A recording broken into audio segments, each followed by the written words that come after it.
you're tripping over each other, trying to please everyone, whereas sometimes that doesn't quite work. We always just try and think, right, how efficiently can we do this? And it's better for everyone to do it as efficiently as possible. It's the communication, I think, that just has to echo through everyone. I've been into buildings before, started a project, no one knows it's about to start. How long has this been going on? And that makes everyone's life easier. Giving someone bad news 3 months in advance is much easier than 3 days in advance. Hey, welcome to Space by Stansons. Today I'm talking to Warren Bragg, contracts manager at Ambit Moat. And I'm cool with this one. I'm looking forward to it because, as everyone knows, Space, we're generally talking to designers, design community, like head of design, end clients, that type of thing. And we rarely talk to like the projects, the nuts and bolts side. Okay. But we're trying to do it more. Like, this is what Space, we're trying to do it more to kind of bridge that gap, because there's so many conversations from a design perspective and like a concept and wouldn't it be amazing if, and then like you guys are out there with sky hooks and making it happen. So I really from a Space perspective and like the growth of Space, I really want to bring that kind of construction side, how we could think more from early doors, like how we could think to maybe support the end delivery and all that sort of thing. So welcome, Warren. Thank you for coming on. Thanks for having me. I'm excited. No, good. Excellent. So Warren, you've been contracts manager at Ambit for 3.5 years. 3 years, yeah. 4 years in May this year. Yeah, okay, cool. So you've been on your journey. I don't know, what does that look like in a nutshell, like getting to where you are today? Started as assistant site manager for a mains contractor, fairly small mains contractor, and then just sort of worked my way up the ladder. So I've always been on site. I left there, went to CBRE, so I worked as a project manager for them. So project manager for them is almost like a one-stop shop. We were tendering, pre-con, you'd run your own commercials, you'd deliver and the projects and then do everything at the back end. So it's quite a good learning curve to do that, but I did it during COVID. So it was a funny time to be doing anything. We were still key workers, so we were on site doing bits and pieces, but it's kind of a funny transition. And then I left there, I went to ISG and I worked there as a project manager for about a year and a bit. Then I moved over to Ambit. Were you part of the whole ISG? Like, no, luckily I was about 2 years ahead of that. I heard a wish that. No, I didn't really. You felt it coming. It was just time for a change. A few people I'd worked with at ISG had moved to Ambit, and we had a really good working relationship, all site-based guys. So the opportunity came to go across to Ambit. So I joined Ambit as a PM again, and then worked my way up to contracts manager. Wicked, that's amazing. And what's one thing that you know today that you wish you'd like known? I think it's just, and everyone would probably say this, but I think it's just never assume.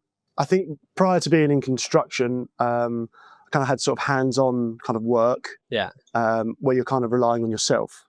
And so you've done the task that you've been set right or to the best of your ability, etc. Then you start managing other people, and the assumption is, well, I'm looking at the correct drawing, he must be looking at the correct drawing, and that may not be the case.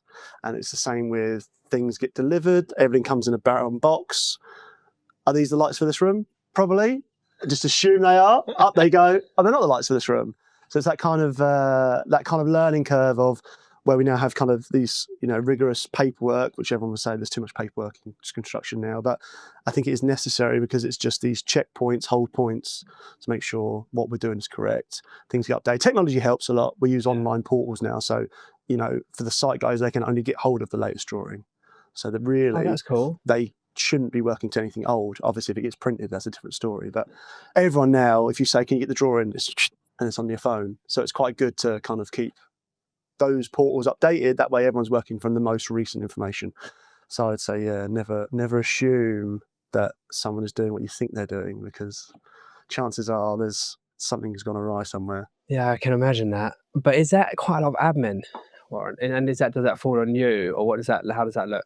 So we have document controllers. So the online portal, anyone on the project has access to that. They get added to that as soon as they join the project, and then they'll be trained to how to use the software, and then it'll just be very easy, like click drawings, you'll find the drawings. And then the on-site teams will only see the latest drawings, whereas back of house we can see previous versions where things have changed, those sort of things. But then also we use those to interface with our health and safety. Obviously that's a massive part of construction now, so all the health and safety documents get uploaded there, so any one of our health and safety advisors or directors can check that all the documents are in place, and that just rolls on through everyone in the business, really. So it is a good system. Like paperwork from when even 10 years ago when I first started, the paperwork is definitely taking over, but it's a necessary evil, I think. It is, but it's like when you get those emails through these projects, like, can you look at this package or whatever, and it's just like drawings and registers and registers and registers. It's just like it can be quite overwhelming for someone, especially when they're coming into industry. It's just like, it's a lot. It is a lot, and I guess so. On bigger schemes, we would reduce that down, so someone might only look at a couple of packages. If you did walk into a huge scheme and like look at everything, it's huge. And your lesson, like, never assume, did that come from like a really bad experience or multiple little things? Not me personally, but there has been times where I've seen sprinklers been activated because someone assumed something was turned off or something wasn't live. So those sort of things are kind of things you hear about, you see, oh, I assumed he did it. Yeah, okay, well, that's I've just got this picture of this like almost finished Cat B office, and then these sprinklers going off. Yeah. Luckily, it wasn't that far. It was right at the beginning of the project, but it's still obviously the knock-on effect of that. And it's just, did someone check a permit? Did the building manager know? Did the site manager know? Yeah. Did the office know? All those, like I said, there's checkpoints, hold points to make sure the processes are in place to eliminate those assumptions. But when those routes don't work, or there's a missing link, that's when the assumption, like, measure twice, cut once, is, now it's almost measure 3 times. Good old-fashioned sayings, they work, don't they? So as a contracts manager, like at Ambit, what does your role actually look like from a day-to-day, like, or a week-to-week? So I oversee our kind of smaller special projects, I guess you could say. So I have site-based teams on several different projects. So how many have you got at once? 4 or 5. Okay. So of varying size and degree, and then I just try and spend a day where I can on each one, or half a day where I can. Some are quite close to each other. Yeah. Just to drop in and just, do people need support? Are contractors not doing what they said they would? Are there any health and safety issues? Have there been any instructions? Have the client made any changes that we need to pick up? Does anything need recosting, re-reviewing? Have there been variations to the contract that we need to review? There's quite a lot of that. Things sometimes end up in the grey, and whose responsibility that might be. We have to kind of navigate that to kind of come to a head, and then really just supporting whoever needs support to push to get the project to the finish line on time, on budget, and with a happy end user. Yeah, it's a lot to across 5 sites. It's a lot to a lot of people. Yeah, that's it. Yeah, it's a lot of people, and again, that goes back to the assumption. So you're kind of checking in. I asked last week for X, Y, and Z to happen. Did it happen? A site manager might be looking a week, 2 weeks ahead. Yeah, and you might have a PM on that project who's looking for 6 weeks ahead, and then I'm sort of there to be looking 2 months, 3 months ahead, because I'm moving this project to an end, and then also, where's this site manager going to work next? What project's coming up? Where's the PM going to go? Who do we need to orchestrate for IT moving around and kind of logistics? And so kind of, and then obviously above me, the directors are looking 6 months ahead, looking at the pipeline for next year and end of year targets and stuff. So that's where I sort of slot in. Yeah. What keeps you up at night? Health and safety. As I've moved slightly further away from site, being the kind of number one on site, it has lessened, but that is the big one. There's always something. It could be really minor. There's a trailing lead. Everyone knows it's there. Everyone stepped over it all week, but someone could trip on it. So you do have to pick those tiny things up. Some of the projects we're doing crane lifts. We're shutting streets, shelling a building, taking floors out. There's structural supports everywhere. And it's always just, and again, back to the assumption thing. We put all the props in. We've got to check they're all in the right place. We're putting the steels in now. We've got to check they're all in the right place. The steel says it's going to be 3 meters. The opening says it's going to be 3 meters. Has anyone checked it's 3 meters? There's all these little bits and pieces that just have to be captured. So the health and safety is a big one, because it's just, sites are always changing. Mm-hmm. You can come in on a Monday, the site is empty. By the end of the day, wall's been put up. There's bins been put in the way. There's things moving. So suddenly your exit route is different. All in the space of an afternoon. So then you've got to update paperwork. Do the site guys know the exit route has changed? And it's all those little things. Should the worst happen, you don't want anyone walking the wrong way. So it's all those those things are mainly what I think about. Like I say, the scale of them always depends. So when you're doing big structural projects, there's more things to think about. There's more bodies on site. There's more chances, I suppose. Yeah, no. And it's just responsibility when you're people. And it goes back to people, doesn't it? Yeah. And lives. And it's just like... Yeah, the biggest one for me is if we've said something's going to take 2 weeks and in reality it takes 3 weeks, but everyone's going to do it safely, it'll take 3 weeks.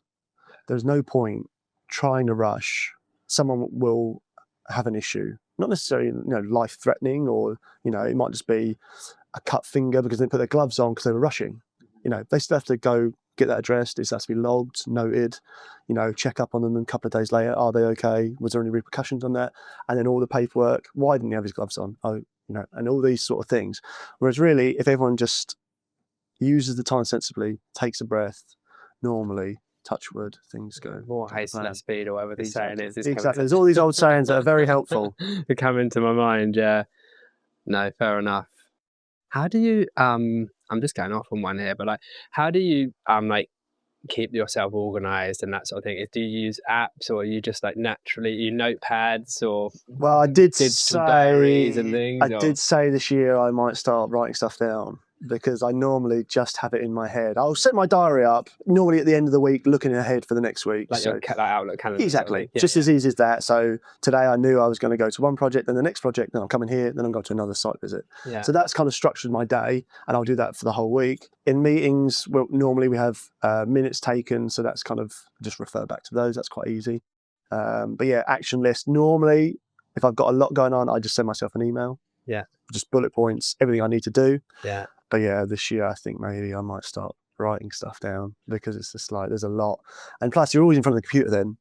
It's quite nice to put pen to paper. Yeah. For what I do, I'm always emails and drawings and stuff. So yeah, so you're laying awake at night and you can... But yeah, there's no, I can't give anyone any tips on any clever apps to say this will make your life easier. I've done things like Monday in the past, but it's just another thing to check, I found. So I kind of sort of faded away from doing it. I think... Well, the biggest tool, I think, in the past few years, WhatsApp. Everyone, emails, you can email, but everyone's got a phone in their pocket. I know it's got email on it, but sending a quick WhatsApp is quite easy. You don't really have to format it. You don't have to put a header. You don't think, who am I CCing in? It's just like, hello, Mr. Site Manager, this is the problem. Send. Yeah. It's done. And you think, at least I've told him. And then even if it's a bit jumbled in what I've said, I'll see him at site and he'll go, what's that message all about? Or come back to you straight away. Site guys should be on site, so they don't tend to be in front of their computers all day. It's back of house tend to be in front of the screen, so they get their emails a bit more frequently, maybe.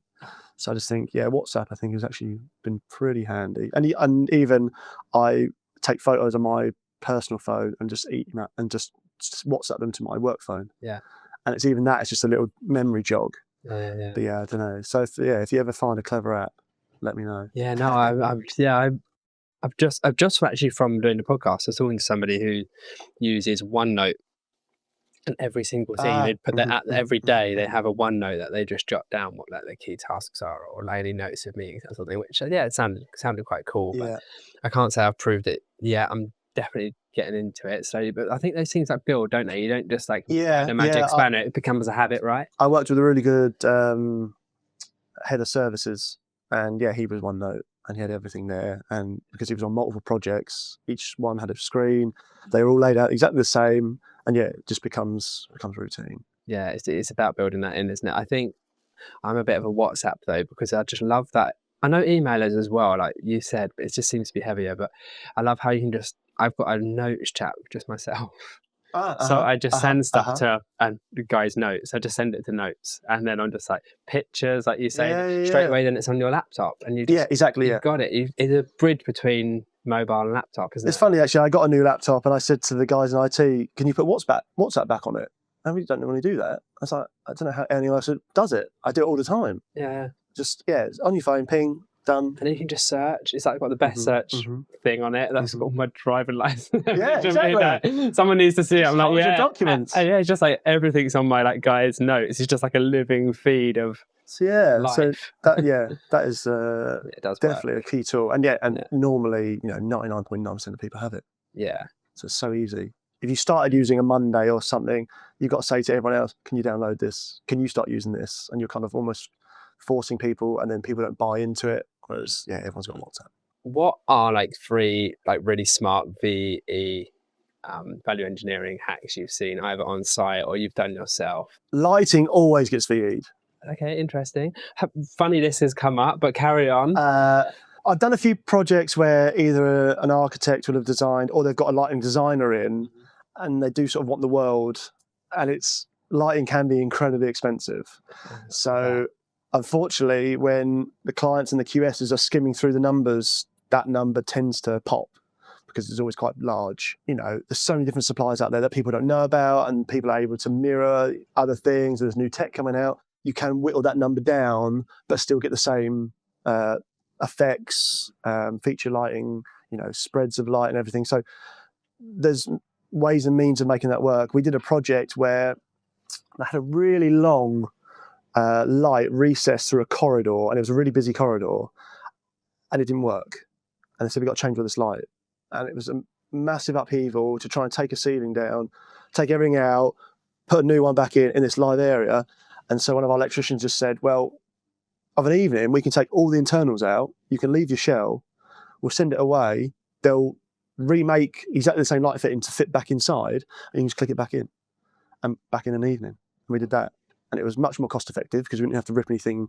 We didn't have to do any facilitating works, and we didn't impact the kind of the stopping of the reception space. So all those kind of costs and impacts and people's days and things kind of all went away. But the problem is as well, on the other side of that, you go into an office, it's got grid lighting, it's got these panel lights. Currently, it's not sustainable to rejig the gubbins and make it work again because they're so cheap to manufacture.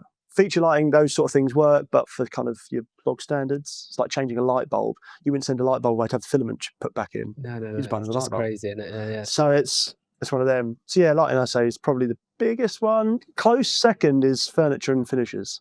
Okay. I think. Or just like finding alternative furniture that looks pretty similar. Yeah, so one of our sister companies speak to all the supply chain, and a client might platform. Yeah. Okay, cool. Yeah, go ahead.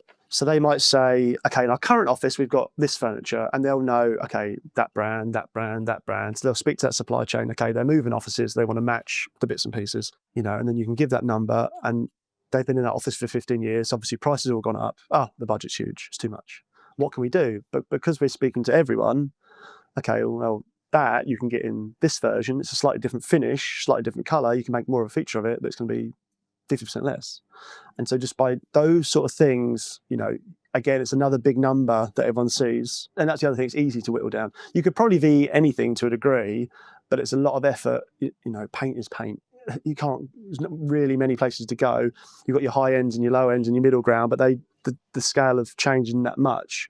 Whereas, you can buy a chair for 200 quid, you can buy a chair for 2 grand, you can buy a chair for 20 grand. Yeah. Big numbers. It's a much bigger number, right? Yeah. And also just the total number on furniture and fittings is a very different number to like paint, isn't it? Yeah, exactly. Yeah. So that's probably the biggest two. And I guess the other VE what kind of we do internally, we have our sustainability team, and every project we go in and say, right, what's being left? What can we reuse? What can be repurposed? One project, we just rejigged all the glazing they already had. So we didn't... Like the partitions, you mean? Yeah. So all the glazed partitions and the doors were on site. Just the client wanted to change the layout. So we just carefully took everything down and stored it, did all the other facilitating works, and put them back up. That's amazing. A different layout. And then all we did was paint the doors because the frames were black and I think the doors were timber, which is a bit out of fashion. So we just sprayed all the doors black. And that's just a massive, because someone else might have walked in and said, right, out, all it goes, and we'll start again. It's awkward. Sustainability is awkward because we had to store, meters and meters of glazing. We built 5 offices, I think, and 2 meeting rooms and a Zoom room. So it's quite a lot and you're tripping over it because, you don't want to take it away and bring it back. But, instead of just bringing in brand new and skipping, it's amazing. It's that fine line, isn't it? Because it's like what you're saying about the light bulb. I totally hear that. Like sometimes it's not even commercially or sustainably viable to necessarily keep the old, like on the light bulb example, but then it's a bit of a fine line, isn't it? Because then it comes to a tipping point. Like if you manage to save all that glass and actually generate a cost saving for the client, and then it's also, that's when sustainability becomes really attractive, isn't it? Yeah, it's like it's a cost saving, and it's reducing waste, and it's reducing landfill, blah blah blah blah blah. And you're like, oh, okay, now we're on the money. But it's like that's a bit of a balancing act, right? And I think our in-house team find that quite a lot. You know, if you're moving materials about, there's all those associated costs to make it sustainable. Who's picking up that cost to transport it from one place to another, to take it down, to put it back up, and then how many guys you need to move it, and then it's almost, like you say, it becomes the easier route is just get new. Do you have to change the design slightly to make it work? Is it a worthy change, or is that going to not give the desired look, the desired feel, the desired finish, because you're just trying to shoehorn something in? But it's it's all for the better if we can keep. Yeah, so raised access flooring, you can, put an allowance in for new, but a lot of the time the guys will sell reconditioned. So it can be cleaned, or the glue gets taken off, detacked. Some places do Cat A fit outs with one idea in mind. It never happens. They take it all out, so it's almost brand new. It's not worth throwing. They can store it and you can bring it in quite cheap, and it fits, that sort of stuff's quite standard. Yeah. A lot of the times offices change the layout, so you don't need to replace the whole thing. It might just be you're moving floor boxes, so you can either reuse the ones that are already cut, or you just need to infill some cuts. So there's all these little clever ideas that sometimes people don't think about. They just think, no, we just need to make the floors 100 square meters, put another 100 square meters in, but you don't need to. So those sort of sensible conversations are easy wins for everyone. Yeah. And is that what sustainability pick up for you?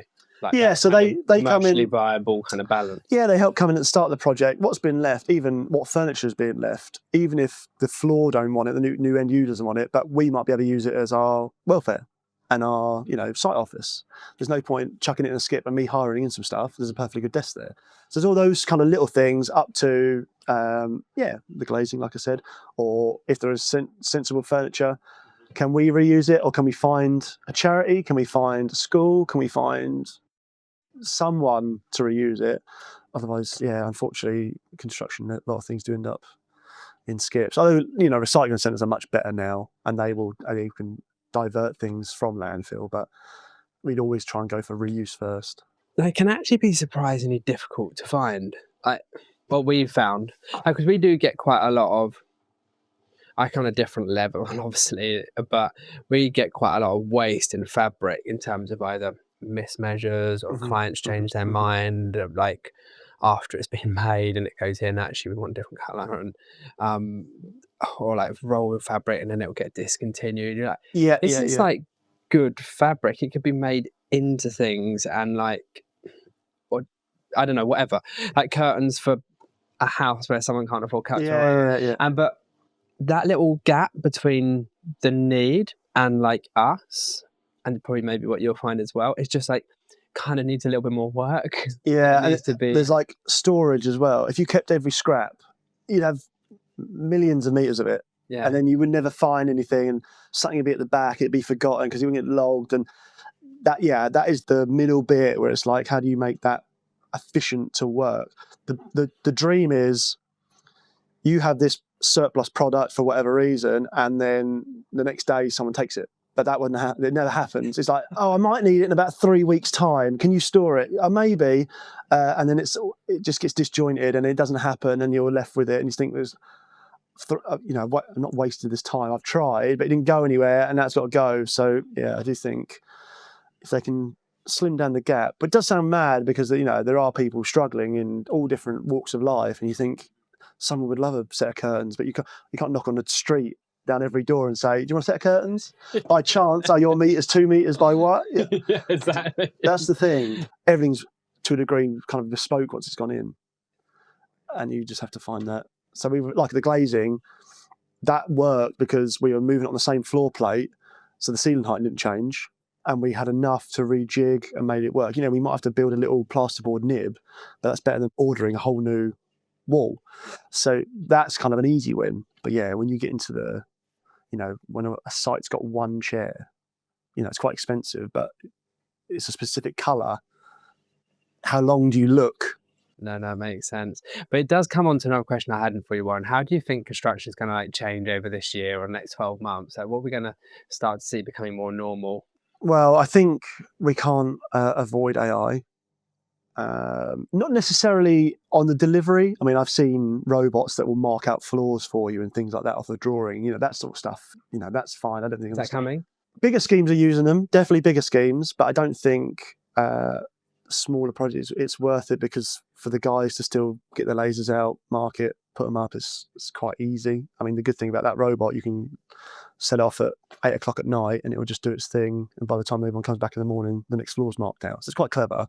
But I think scaling that up might be, or even scaling it down for smaller projects, probably quite difficult. But I think in terms of AI for the drawings and stuff, I think we'll see a lot more visuals and kind of Matterport scan, immersive. Clients can kind of almost walk a space in a 3D realm ahead of kind of delivery or picking colours, picking samples. You can kind of get a bit of an idea.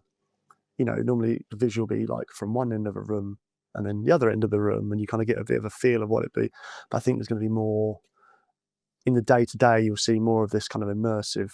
You can, you know, either spin on your computer screen around a space like a Matterport scan, or you can chuck on a pair of goggles and kind of walk a space. And how does it flow? How does it work for your business? You said you want an extra meeting room, but it's a bit isolated from the other meeting rooms. Kind of just take a walk. And so you think that works, and you kind of get that idea. How many times you look at a drawing and you think, what a huge space, and you go there and you think, it's tiny. Or vice versa. And then you know the architect design team think, okay, we're trying to shoehorn too much in here actually because it feels a bit more cramped. On a drawing, you can't appreciate ceiling height. So I think there'll be more of that kind of tech brought into the day to day, whereas things are advancing, where it's becoming more accessible, not as costly, more expensive. They can get done quicker. I think all that kind of generated by AI will help. Is that something that will come into your like realm, or do you think it'll be more like client design kind of stages, or would it come into the construction build stage? I think for now probably stay more design client side. But even now, if we have visuals produced at tender, we will have them printed on the walls on site. Like, this is the end goal, just to kind of help guys kind of get that idea. I think before they were kind of used at tender and then kind of disappeared into the ether. But now it's like, okay, this is the end target. It kind of helps steer onto the kind of goal. Yeah. It gives an idea of the kind of quality of finish expected, the kind of use of the space. So yeah, I think it will slowly creep, but for now, I think probably still on the design side. And then there's always new ideas, but it's just the ones that stick. There's always more. We'll see more sustainable products. Well, hopefully we will, where the market will accept the higher prices currently for more sustainable products, and then once they become more accepted, then the kind of costs will hopefully level out and they'll become more frequently used on site. More, you know, you can recycle plasterboard. It costs more, but it's more efficient, you know, better for the environment, so that's good. But it costs more like currently. Mm-hmm. If that changes, then that's all for the better. There are more sustainable paints out there, but again, they're quite niche. So once the bigger companies pick them up, then they'll roll out and it'll all be for the better. But yeah, it's just trying to finding the ones that stick currently is the hard thing. Yeah, I do find that with construction. I mean, I've been in it and around it, right, from a child, if you like, and it's quite slow moving in terms of evolving, isn't it? And in a way, like how things get built, like goes back years and years, right? Like not just my lifetime, but like way. So evolving and innovating in that is there is innovations, of course there is, but the actual underlying sort of methodology and sort of practices kind of do end up staying the same. But I'm quite excited about AI. Like you talk about, you're looking like 3 months or 3 weeks ahead or whatever, to be able to see what that space looks like there and predict any issues or changes or I think that could be quite a support. Yeah. For contracts and project managers and client everything. But yeah, I do feel that construction is quite slow moving in terms of adopting and adapting. Yeah, I think, and that's probably because it's so fast paced. Like you almost don't have time to stop and think, is there another way to do this? It's like, we always did it this way, we'll just carry on doing it that way. So it's kind of finding the time and the right people to kind of go, well, you could do it with this product this way. And you also need, for that, you need the buy-in from the client to say, okay, well, let's try it. Let's give it a go on this one scheme. If it works, great. If it doesn't, we'll have to bite the bullet, unfortunately. Then that's the other thing. Eventually, someone's got to pay for it. Yeah, I was just going to say, what do you think is the biggest challenge in delivering a project for you? I know we've touched quite deep. Well, we've gone quite deeply into some streaming, things. But what's the challenge in delivering a project like that? You talk about time and money. Yeah, everyone wants things done as quickly as possible because obviously it's the most cost-efficient way of doing it. So we try and do it as streamlined as we can, and we look at where the efficiencies in time are, and then it's getting the buy-in from the building managers, the facilities teams, the on-site engineers that, we've done this multiple times, and if you can just, I don't know, if you have a building that's got 2 entrances, okay, if we just cut the building in half, if you can ask all of your staff to go around the back for 2 weeks, we can knock out the front and then we'll swap it round. Whereas they might say, okay, you do it lengthways, and then you're tripping over each other, trying to please everyone, whereas sometimes that doesn't quite work. You're just trying to look at, we always just try and think, right, how efficiently can we do this? And it's better for everyone to do it as efficiently as possible. So it's always trying to manage expectations of end users and people within the building. And it's all, it's the communication, I think, that just has to echo through everyone to, the people who work in accounts on the 8th floor need to know what you're doing. I've been into buildings before, starting a project, and no one knows it's about to start, and you're about to shut their reception for 6 weeks. And they're like, how long has this been going on? And you think, well, it's probably been the conversation for like 3 years. But it just hasn't echoed through the building. And that makes everyone's life easier. Giving someone bad news 3 months in advance is much easier than 3 days in advance. So that's kind of a thing. We try and be as accommodating as we can, but ultimately, if we can work as efficiently as possible, then we are in and out of your hair. You've got a shiny new building. Everyone's happy. It's nice and easy. It's really down to communication, isn't it? That it's kind of, the news is the news, and people can handle it if they've got enough time to absorb and get used to it and go through the emotional roller coaster if there is one. Or yeah. And we say that from the very start. We'll have town halls. We'll get everyone down. We'll do newsletters. We'll sit you down. We'll walk through the drawings. We're happy to do that all up front as well. But by the time we're on board, we might be starting in 4 weeks, whereas the design period has probably had a duration of a couple of years, 6 months, longer. You don't know. It's just to get it to that point. So it's just I think just the spread of information is just definitely key to managing the expectations, and normally that helps. Just everyone's kind of mentally prepared. It is what it is, isn't it? I agree. I can see how that is. I think one of the things for, like you touched on time, it kind of almost conflicts, doesn't it? Because you're talking about sustainability and like kind of almost needing more time to be sustainable. And then you're talking about how the whole Amazon effect where everything comes next day, and now we're expecting buildings to be refurbished next day, and like no disruption to my life. I want my burger in 30 minutes on Deliveroo, and I want that whole like kind of rapid pace that we work at, and that instant gratification, that kind of instant service, and that we're totally used to. And trying to communicate out that construction isn't like that, and why it's not like that, and how we will be.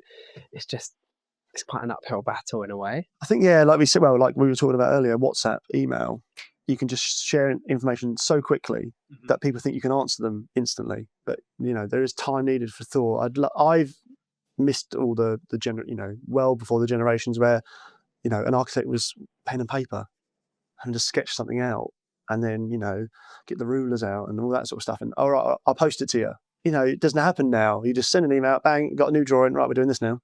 And like you say, all these other things in our lives generally where it's instant, it comes into the workplace, and then you just think, lead times are only getting worse. I don't know why. Hopefully they'll change.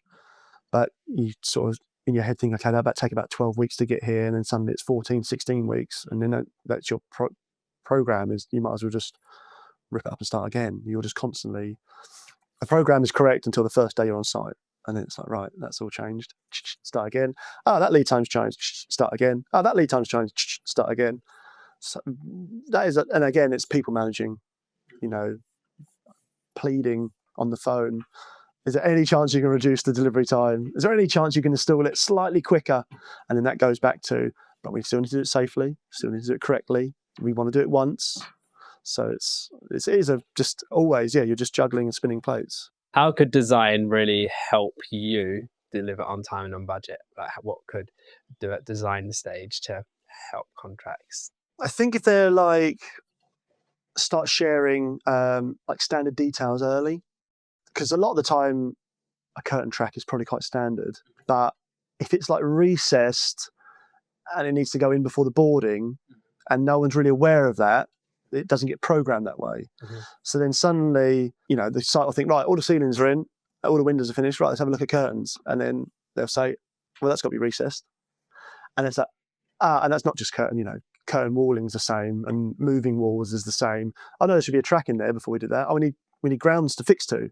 Again, no one assumed you needed grounds to fix to. So suddenly it's like, right, how can I not destroy the ceiling but get some ply up there so someone could screw to it?